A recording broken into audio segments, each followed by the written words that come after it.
सत साहिब जी,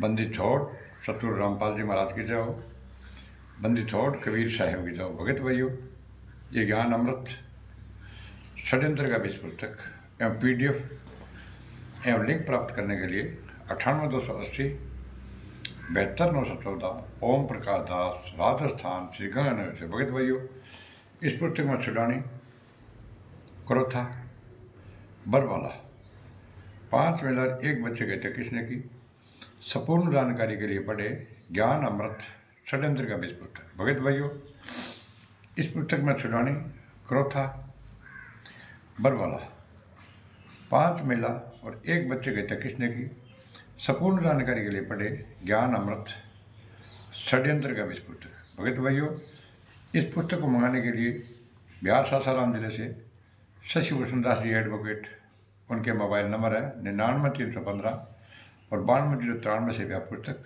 मंगा सकते हो।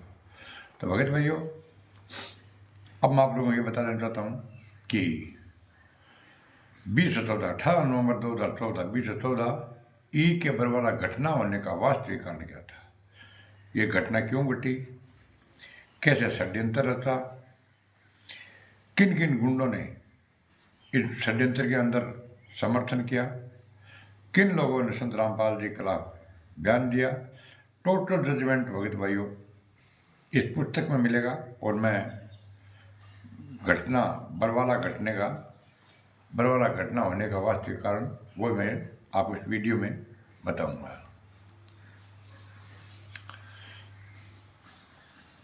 आप सभी पुण्यात्मा पूर्व में जानकारी ले चुके हैं कि सन 2006 ई में क्रोथा कांड कारित हुआ था, जिस कांड में संत रामपाल जी महाराज के साथ 38 लोगों पर हत्या का FIR दर्ज हुआ था। भगत भाइयों, 2006 में क्रोथा कांड हुआ था। उसके अंदर संत रामपाल जी महाराज को 2 साल की जेल हुई थी, जिसमें से 22 महीने से जेल से बाहर आए थे तो संत रामपाल जी महाराज पर्सनल बॉन्ड पर आए थे। इन परिवार वालों ने संत रामपाल जी महाराज जमानत नहीं करवाई थी। भगत भाइयों, इस केस में गुरु जी का भाई फिर भगत भाइयों 38 लोगों पर FIR हुई थी, जिसमें से भगत भाइयों 37 लोग जमानत करवा के बाहर आ गए और संत रामपाल जी महाराज को, जैसे अभी बरवाला कांड के अंदर ही 28 लोगों को आजीवन कारावास सजा थी, 29 लोगों को 28 गुंडे बाहर आ गए और संत रामपाल जी महाराज को छोड़ दिए। उसी हिसाब से 38 को क्रोथा कांड में 38 लोगों को मतलब FIR थी भगत भाइयों, जिसके अंदर 37 भगत तो कहे गए, ये गुंडे थे वो जमानत करा गया और संत रामपाल जी महाराज को जेल से बाहर जमानत नहीं करवाई। संत रामपाल जी महाराज के साथ 38 लोगों पर हत्या FIR का दर्ज हुआ था क्रोथा में। इस केस में गुरु जी का भाई महेंद्र न्यायालय से भगोड़ा घोषित हुआ था 8 में। संत रामपाल जी महाराज इस मुकदमे में लगभग 22 माह जेल बिताने के बाद अपने व्यक्तिगत बंद पत्र पर्सनल बॉन्ड पर जमानत पर रिहा हुए थे। पर्सनल मतलब प्रशासन ही दे बोले भाई संत रामपाल जी महाराज को चालचलन अच्छा है, इसको रिहा कर देते हैं। जज में बुलाऊंगा, जज मतलब तो ना आना पड़ेगा, पर्सनल बॉन्ड पर साइन करवा लिया भगत भाइयों। रामपाल जी महाराज को ठीक है बुलाओगा कोर्ट में, मैं आ जाऊँगा। और गुंडा भगत भाइयों बड़बड़ा कांड हो नहीं इन अंदर गुंडा के अकाउंट तारीख होती गुरु जी के गुंडा तारीख पर संत रामपाल जी महाराज को लेता नहीं, और ना ही संत रामपाल जी महाराज नोटिस जान देता है आप रफा दफा कर देता क्यों अंग षड्यंत्र हो गए। तो भाइयों भी का क्रोथा बंदा निकल गया, अब कड़ा पर निकल गए इसको काम पक्को करना है जो बरवाड़ा कांड करवाया हो गए। तो भाइयों और हम पक्को काम कर दिया मनुष्य ने पूरी करके संत रामपाल जी महाराज जेल डबल आजीवन कारावास करवा के 13 लोग मुकदमा गुंडा लगवा दियो। मुकदमा में लगभग 22 माह जेल बिताने के बाद अपने व्यक्तिगत बंद पत्र पर पर्सनल बॉन्ड पर जमानत पर रिहा हुए और पुनः बरवाला छोटे आश्रम में सत्संग करने लगे।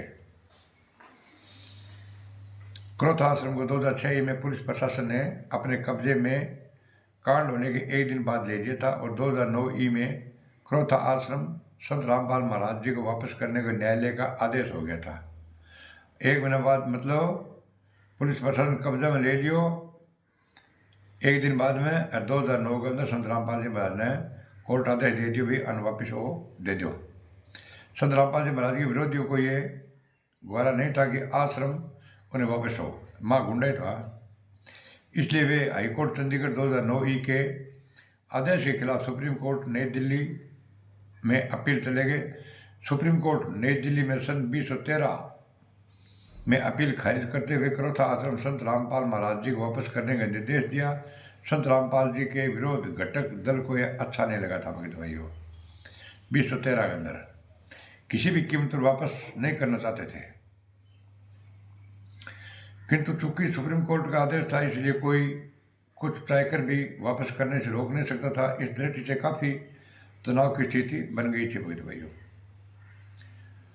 काफ़ी जन की हानि संभावना बन गई थी। इसलिए चंद लोगों द्वारा इस समस्या का सुलह के आधार पर निदान करने का प्रयास किया गया था। इसके लिए कुछ सरकारी प्रतिनिधि आश्रम में आकर संत रामपाल महाराज जी समझौता पर बात करने के तनाव को समाप्त करना चाहते थे। बरवाड़ा आश्रम बात आ रहा भगत भाई, भाई बहुत विचारा आदि पड़ा मोटा मोटा भी वो मतलब कांड ना है, अरे कांड हो तो मतलब बहुत ज़्यादा इन अंदर नुकसान हो जाएगा जान मार को, इसलिए मतलब समझौतो कर लो और वो कांड ना हो। संत रामपाल जी महाराज गिरफ्तारी देते हैं, लेकिन गिरफ्तारी के लिए भगत भाई आ गुंडा 14 साल 14 ने कोर्ट में मानना करो भगत भाई एम ए को भी आप संत रामपाल जी महाराज ने कांटो काट दियो भगत भाई।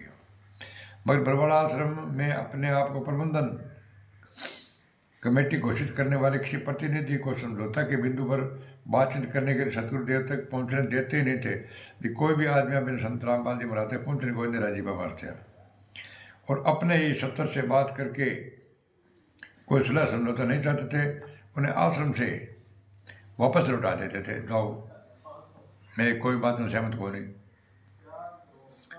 इस बात की जानकारी सतगुरुदेव जी को नहीं दी। संत रामपाल जी महाराज को बताया मैं था नोटिस आने लग रहा थाना प्रशासन कोर्ट बुलाओ यार, मैं था जान कौन आप बताइए कौन बदमाश गुंडा। इस बात की जानकारी सतगुरुदेव जी को नहीं दी जाती थी। इधर तनाव का गोला गर्म से और गर्म होते गया। अंत में एक सरकार का मंत्री जेपी समझौते बिंदु पर बात करने के लिए आश्रम में आए। एक मंत्री आयो भाई मतलब कुकरी आराड़ ना भाई जान मारो खतरो सी, संत रामपाल जी महाराज कोर्ट गिरफ्तार दूसरी तो बिना पर छोड़ देगा। लेकिन एक गुंडा इन बात के अंदर सहमत को नहीं आ तो भाई क्यों आगे तो मतलब प्री प्लानिंग है। तो इनसे भी प्रबंधक कमेटी ने पहले तो समझौते की बात करने से ही मना कर दिया। मैं देखो मतलब सरकारी बंधु आयो नहीं, सरकार का मंत्री जेपी समझौते के लिए भी ने पहला मतलब इनकार कर दिया। मैं था कोई गुरु जी को मिला वहाँ कि तो जब बहुत से भगतगण कहने लगे सुनने पर प्रबंध कमेटी उन्हें यानी मंत्री को गुरुजी से नहीं मिलकर मनमाना आचरण करने वाले प्रबंधक कमेटी स्वयं गुरुजी के समक्ष उनके समझौते से प्रार्थना को रखा। मतलब बिन को लेगा नहीं, मैं आप उठ गया गुरुजी के ना गुंडा देगा। इस पर संत रामपाल महाराज ने मनमानी करने वाले प्रबंधक कमेटी से स्पष्ट कहा कि ऐसे आश्रम मुझे स्वीकार नहीं है। करो थाड़ो जो पुण्य आत्माओं के खून से सने हो, इसलिए आश्रम को त्याग दो। समाज के भलाई के लिए पुलिस प्रशासन को सौंप दो और आश्रम को खाली कर दो। गुरुजी के कथन पर प्रबंधक कमेटी हृदय से त्याग नहीं बल्कि हृदय में दोष रखा। इधर तनाव का गोला गर्मी को सहन नहीं कर पाया और दिनांक 12 मई 2013 को इतना भयंकर रूप से ब्लास्ट हुआ कि 3 लोगों की मृत्यु और 102 लोग घायल हुए। अब 13 के अंदर कांड गए भगत भाइयों, जगह के अंदर 3 की तो मृत्यु हुई और 102 लोग घायल हुआ। हुआ यूं कि सतलोक आश्रम के सुरक्षा में हाईकोर्ट चंडीगढ़ के सख्त आदेश के आलोक में हरियाणा सरकार का मुख्य सचिव अपनी नौकरी जाने के डर से 5000 पुलिस को क्रोथा आश्रम के चारों ओर लगा रखा था। आक्रमणकारी सोचे कि पुलिस प्रशासन हर समय की भांति केवल दिखावटी रूप से लगाए गए कि पहला मतलब कि बेलीपा वगैरह भाई भी आपने पुलिस किए कराए, किंतु इस बार हाईकोर्ट के आदेश से वहाँ की स्थिति बदल गई थी और गांव वालों तथा पुलिस वालों के बीच भयंकर विस्फोट हो गया। अपने आत्मरक्षा में पुलिस प्रशासन ने गोली चार्ज की जिसमें 3 लोगों की मृत्यु और 102 लोग घायल हुए। 13 की बात है भाई और गुंडा खून खराबो करामता रहा है। सन 2006 में क्रोथा कांड में जब जमानत पर रिहा होकर 2008 में जेल से बाहर आए तो रोहतक न्यायालय में संत रामपाल जी महाराज को व्यक्तिगत हाजिरी की स्थायी रूप से छूट दे रखी थी। इस व्यक्तिगत हाजिरी के छूट देने का तात्पर्य होता है कि मुकदमे के विचारण के दौरान अभियुक्त को प्रत्येक तिथि पर फिजिकली रूप से हाजिर होना आवश्यक है।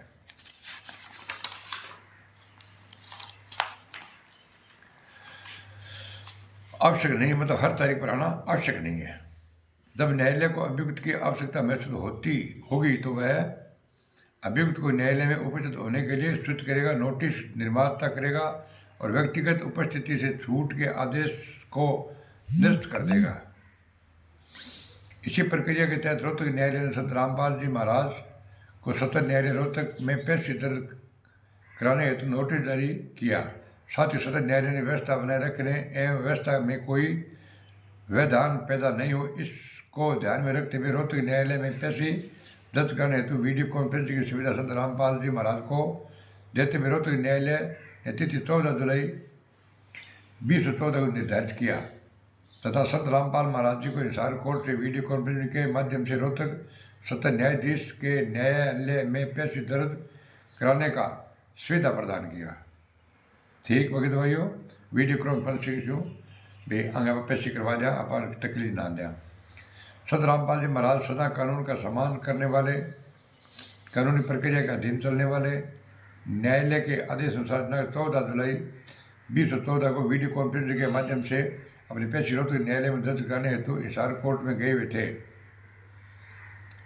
इधर राष्ट्रीय समाज सेवा समिति को इस बात की जानकारी हुई कि संत रामपाल जी पेशी दर्ज कराने हेतु दिनांक 14 जुलाई 2014 को हिसार कोर्ट जाने वाले हैं तो राष्ट्रीय समाज सेवा समिति अपने षड्यंत्र एवं साजिश के तहत संत रामपाल जी के बिना जानकारी सहमति के तुपके पूरे देश विदेश में भक्तों को झूठा आदेश बताकर कि संत रामपाल जी महाराज का आदेश है कि 14 जुलाई 2014 को हिसार में सभी अन्वयियों को पहुंचना है।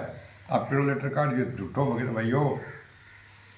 इस बात की सूचना सभी अन्वयियों तक पहुंचने के लिए राष्ट्रीय समाज सेवा समिति ने अपने विभिन्न सतत से कोऑर्डिनेटरों को माध्यम बनाया। बेचारे परमात्मा के भोले भगतगण परमात्मा आरएसएस समिति षड्यंत्र से बेखबर अपने शत्रुदेव जी का आदेश जानकर दिनांक 14 जुलाई 14 को एक दिन पूर्व ही हिसार पहुँच गए। मतलब बस सोचो गुरु जी का आदेश है आपा क्यों को दावा नहीं लेकिन वो आदेश गुरु जी को नहीं हो भगत भाइयों। अब से देख लो कितनी गुंडागर्दी करना है। राष्ट्रीय समाज सेवा समिति अपने कालेकेट कमांडो के सहयोग से दिनांक 13 जुलाई 2014 की रात से ही जुलूस के माध्यम से उत्पादन करना शुरू कर दिया। एक दिन पहले आ गया मतलब दिनांक 14 जुलाई 2014 राष्ट्रीय समाज सेवा समिति आदेश ब्लैकेट कमांडो द्वारा हिसार कोर्ट कैंप्स को चारों ओर से घेर कब्जे में ले लिया तथा ब्लैकेट कमांडो द्वारा वकील को हिसार कोर्ट कैंप्स के अंदर जाने से रोकने लगे। उनके पहचान पत्र दिखाने को कह जाने लगा। जिस अधिवक्ता द्वारा पहचान पत्र नहीं दिखाया जाता उसे कोर्ट कैंप्स के अंदर नहीं जाने देते थे काले कपड़े गुंडे। मतलब 14 तारीख पे 13 तारीख ने कोर्ट ने भगत भाइयों घेर लियो। जगह जज या वकील जानते दे दो पहचान पत्र आईडी कार्ड दो तो वकील जज हो को नहीं ना दिखाड़ा जगह ना पाछा बचाने लगा भगत भाइयों। इससे खिन अधिवक्ता एवं RSS समिति ब्रैकेट कमांडो के बीच हाथापाई धक्का मुक्की झड़प हो गई।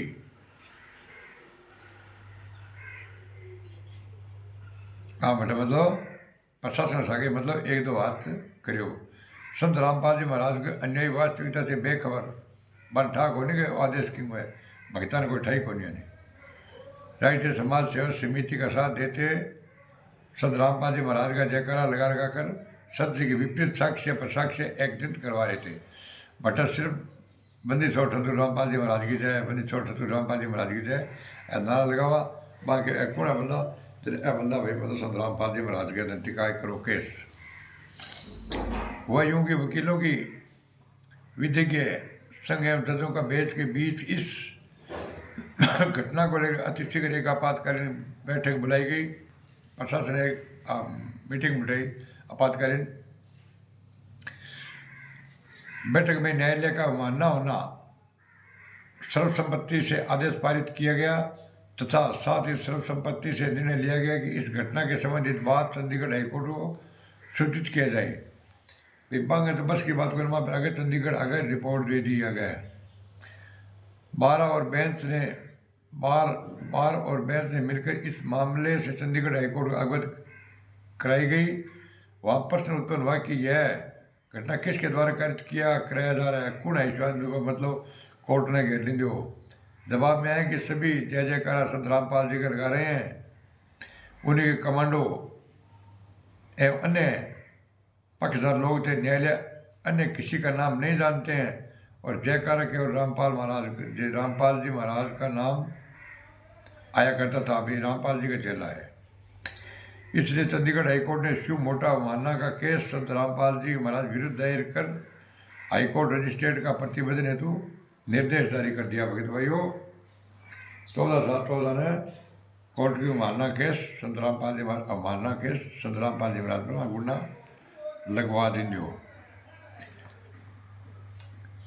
रजिस्ट्रार का प्रतिवेदन में आया कि यह मामला प्रथम दृष्टा न्यायालय में अवमानना का बनता है। प्रतिवेदन के आधार पर संत रामपाल जी महाराज के खिलाफ 21 जुलाई 2014 को अवमानना केस दायर हुआ, जिसका नंबर CROCP 12/2014, जिसके दिनांक 8 अगस्त 2014 शत्रुदेव जी को उपस्थित होने एवं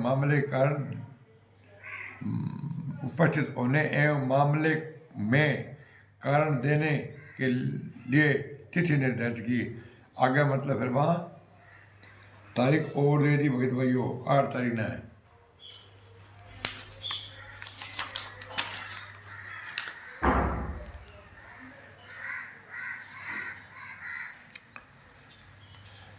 तो भगत भाइयों ये बरवाला का वास्तविक घटने काल में बता रहा हूँ आपको। ये कुछ संत रामपाल जी महाराज के ऐसे भक्तगण भी है जो अपने मनमाने आचरण का उपयोग कर सत्य की जानकारी से भक्तों को दूर रखते हैं। भी मतलब सात्विक और बताने दे, मतलब भगतान दूर रखे सच्चाई से। भगतान है खुद को सवा तो सत्य की जानकारी होती नहीं है और अपनी मान मर्यादा बनी रखे मनमाना आचरण असत्य को झूठ का हवा देते चले जाते हैं।